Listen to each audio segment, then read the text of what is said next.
our new lab space creates a whole new opportunity for us to increase the exposure of our students to simulation. We have a very large nursing program, 500 undergraduate students, and when they come into our lab, they need not to sit and watch, they need to engage and practice. And so expanding our learning, our facilities, our simulation lab, where we now have 9 high-fidelity simulators, our students can be exposed to a clinical unit and actually have exposure to more than one patient scenario and learn then to develop their skills in problem solving, in critical thinking, and prioritization for how they'll deliver care in the clinical setting. We were able to start it with a very advanced type of intervention with them doing, responding to a cardiac arrest, and then we also decided it could work for even lesser problems of cardiac dysrhythmias where they're not just saying what they would do, they're actually doing the things that we're trying to teach them. And there's a big difference between knowing what to do and actually doing it, and that's what we were able to do with simulation. It's not like, if you're in a class looking at books or notes or something like that, you have this patient and this is what's happening to them and you have to think fast on your feet. And I think that that definitely makes a big difference. Ready? Count 3. 1, 2, 3.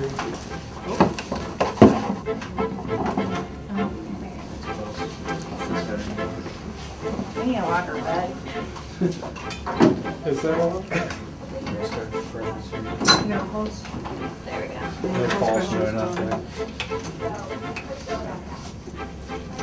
4, 5, 6. The key with simulation is that you see them change in the beginning from kind of relying on others to relying on themselves and developing their critical thinking, developing what kind of interventions they would do, and becoming more independent when they enter a room and a patient is in a similar kind of critical situation that they can immediately respond. You'd go into like a real rotation and you'd see it kind of happening in a person and be like, oh yeah, it's kind of neat to reach back and oh yeah, I guess I did kind of see this before. So you did, we would feel pretty prepared by then. And the paddles. 9:30. That's the gel that goes with the paddles. All right. I'm clear, you're clear, everyone's clear. Shocking.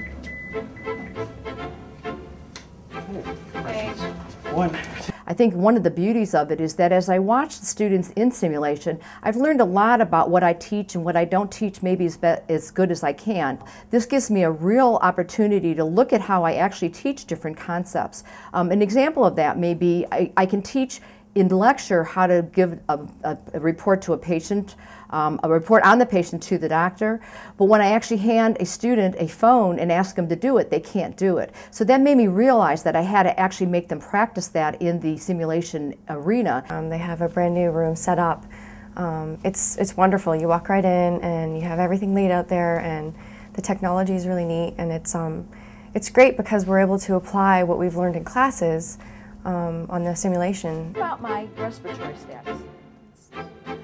We're worried about it? Okay, so you're all still on does anybody not want to do the washing? Assess, okay, start with assess. Why do I want to assess first? When you looked at this bandage, what did you notice? Simulation provides a unique experience in that you can practice skill in a safe, controlled environment before actually going to the real environment with the real patient where things aren't so predictable, aren't so specific, but it instills confidence in the student, and it's also very safe. They work together to make decisions about what to do for the patient, and communication is a really big factor with the patient and with each other to make appropriate decisions. We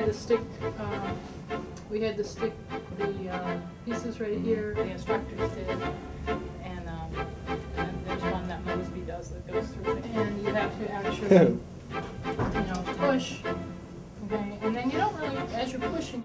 There's always constant information that you're supposed to know, and there's always constant information that you're learning, and it's scary when you're supposed to know everything, and you're supposed to know that, like, once you graduate, all of this information you're supposed to be able to, like, use, and you're supposed to take care of somebody, and it's a lot more helpful when they make the scenarios and they throw something at you and you're pre-prepared. It will be critical for us in nursing to assess the effect of simulation and determine how effective our strategies are in helping transfer that knowledge from student to practice.